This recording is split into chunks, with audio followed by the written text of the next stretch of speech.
Charles Manson was demon-possessed. In Paul Watkins' book, My Life with Charles Manson, he gives us a snippet of Charles Manson's education. Due to an error in filling out his papers, he was listed as Catholic and sent to Father Flanagan's Boys Town in Omaha, Nebraska. Less than a week later, together with another boy named Blackie Nielsen, he stole a car and drove to Peoria, Illinois, committing 2 armed robberies while en route. His life as a hardcore criminal had begun. He'd just turned 13. For the next 20 years, Charlie was in and out of federal and state prisons for car theft, forgery, burglary, and pimping. During that period, he was married twice, once to a 17-year-old girl from McMeekin named Rosalie Jean Willis, who bore him one son, Charles Manson Jr., and later, 1959, to a California girl named Leona, who also bore him a son, Charles Luther Manson. 17 of those 20 years, from the time he was 14 to the time of his release from Terminal Island at the age of 34, Charlie was behind bars. Getting educated, Charlie used to say, in them institutions of higher learning. In the joint, he studied music and learned to play the guitar. He wrote hundreds of songs. He also became interested in Eastern philosophy, Buddhism, and Scientology. Charles Manson was definitely getting educated in prison. But the question is, who was educating him, and was it by accident or was it on purpose? In the book, Chaos, Charles Manson, the CIA, and the Secret History of the 60s, Tom O'Neill reported the thesis of Preston Guillory, a former Los Angeles sheriff's lasso detective. Manson had gotten away with far too much at the Spahn Ranch in the months before the murders. Even though he was a federal parolee, Manson had no job. He had ready access to drugs, alcohol, and underage girls. He had a cache of firearms, and lasso officers knew all about it. In her book, Child of Satan, Child of God, Susan Atkins describes what she called dark, indistinct shapes that inhabited her and Charles Manson. We rented a house in the little town of Philo and launched a female duplicate of life at Spahn's. It seemed that I was in charge, although others may have disputed this, and it was astounding even to me how I could control people just as Charlie had. I was able to mimic him perfectly. I could walk like him, talk like him, to the amazement of all who knew Charlie. The spookiest thing about it, however, was that I seemed to have the same sort of mind control over some of the girls that Charlie had over his followers. I found that I could actually read people's thoughts, just as Charlie could.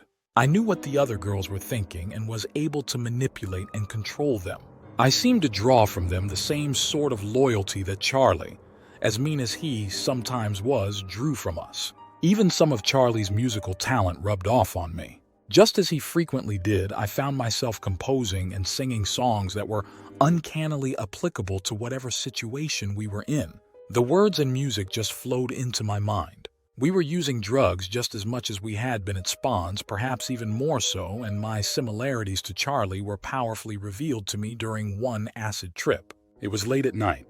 Everyone was tripping. As I sat watching the other girls, I was aware of other persons within me. I had often sensed that I was in other people, but at that moment I actually saw the dark, indistinct shapes within me. They were alive, moving, talking, laughing. I immediately recognized them as the same beings I had sensed in Charlie. My imitation of Charlie was perfect because we had the same things inside us. I feel good feelings towards everything. I feel no bad. I know no bad. I'm not against you, huh? Are you bitter? Bitter? No.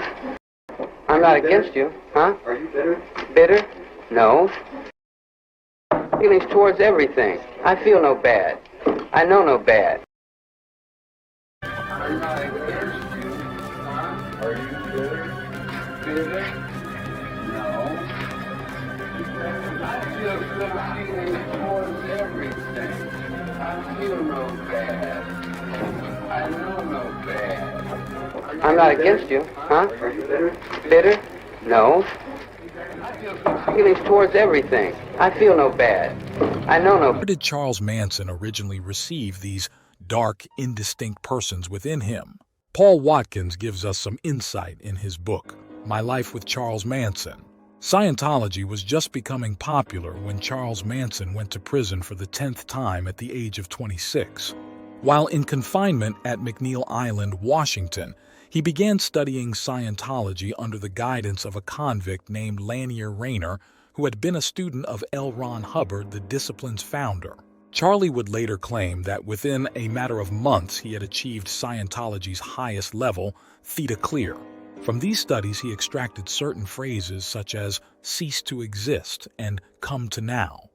Utilizing these, together with other precepts gained through reading, music, friendships, and his own observations of human nature, Charlie evolved an eclectic theology of his own which seemed to harmonize beautifully with the budding spiritual notions of the new generation of flower children.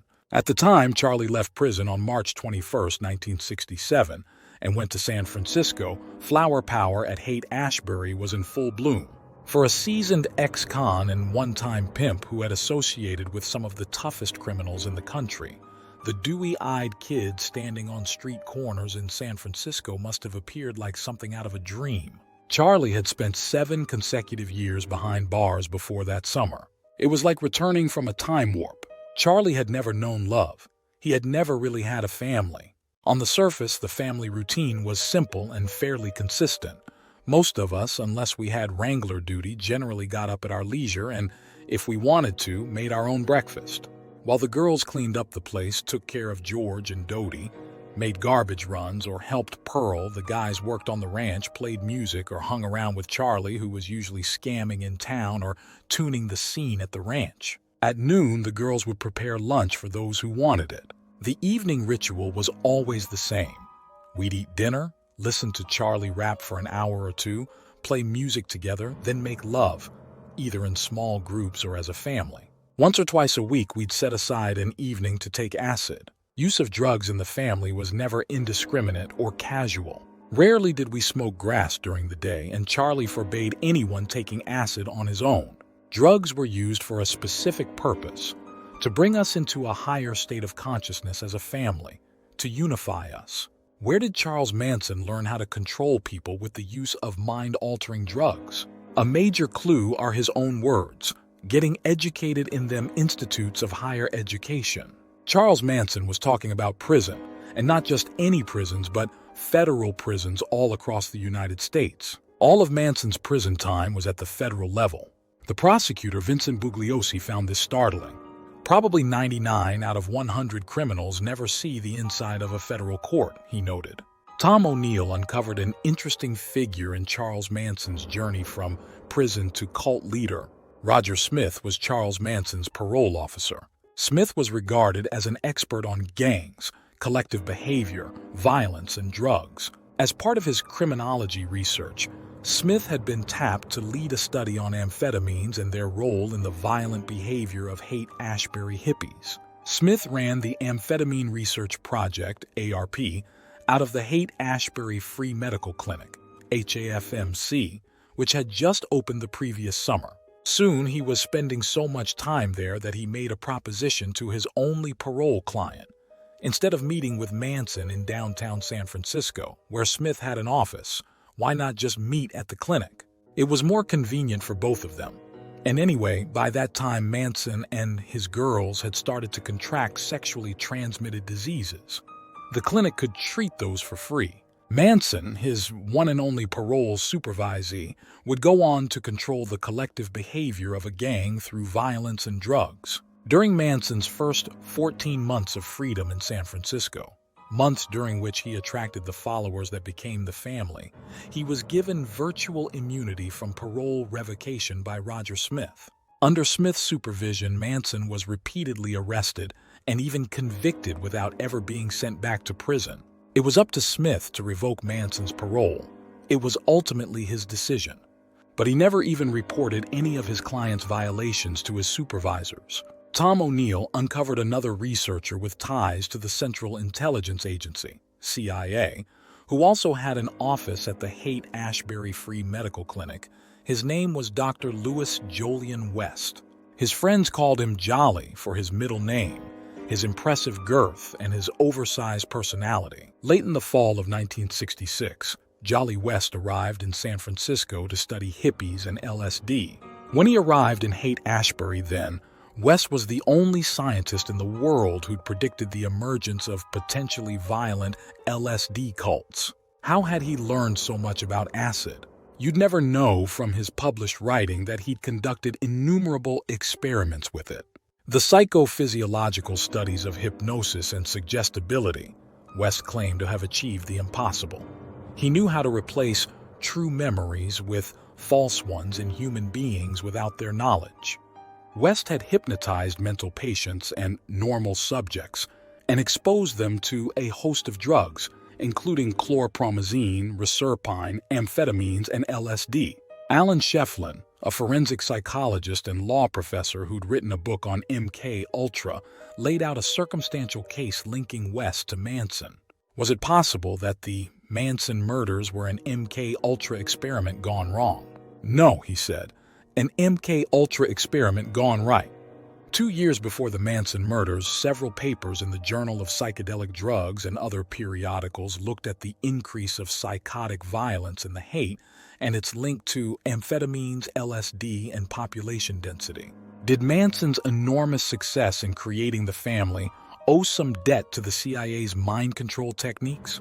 Manson had used LSD to collect and reprogram his followers. In the summer of love, he walked the same streets and frequented the same clinic as Jolly West, the world-renowned psychiatrist, the eloquent hypnotist who wrote to his CIA handler that there was no more vital undertaking conceivable than to dose unwitting research subjects with LSD and replace their memories. According to Paul Watkins in an interview with Maureen Reagan, Charles Manson was acquainted with Jim Jones and members of the Process Church, both with ties to infamous crimes. I got a question for you, Paul. Did Charles Manson ever know Jim Jones? Good question, Maureen. In my lectures, when I talk about this, I bring this out a little bit. Some of the members in the family did know Jones, as a matter of fact, and talked about me about Jim Jones, and the Manson cult was in and out of Ukiah all the time, and I don't really know. Jones wasn't famous at the time, as you can remember. He was just a minister up there in Ukiah. But then again, I went over all this in the book that I wrote 10 years ago, and I haven't done any of these TV appearances in 10 years. Since then, a script has been written from my book and is being shopped around here, L.A. But I want to point out one thing very interesting, Maureen. There's a lot of this type of thing, Jim Jones meeting Manson, and all kinds of interesting tie-ins that go on here with Church of Scientology, and we can go on and on with this type of stuff.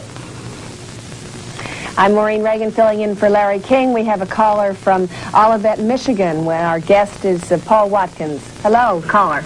Yeah, say, we're currently investigating cults, and with research, Paul, I was wondering, do you know about the cult called The Process, a very secretive cult? We have found through that there was a possibility Charlie was involved at one time with that cult. But like I said, we know it's secretive, very underground, and I was wondering if you could comment on that at all. Am I talking to a caller here? Yes, you are. I came in a little late on this. Yes, I've heard of the Process Church of the Final Judgment, but there again, there's no affiliation as far as I know. These individuals, Manson probably met, what's his name? I don't know, Atworthy or whatever his name is. According to the Bible, drugs are a gateway to the demonic realm. Revelation 9:21. Neither repented they of their murders, nor of their sorceries, nor of their fornication, nor of their thefts. Sorceries, pharmakia, employment of drugs for any purpose, sorcery, magic, enchantment.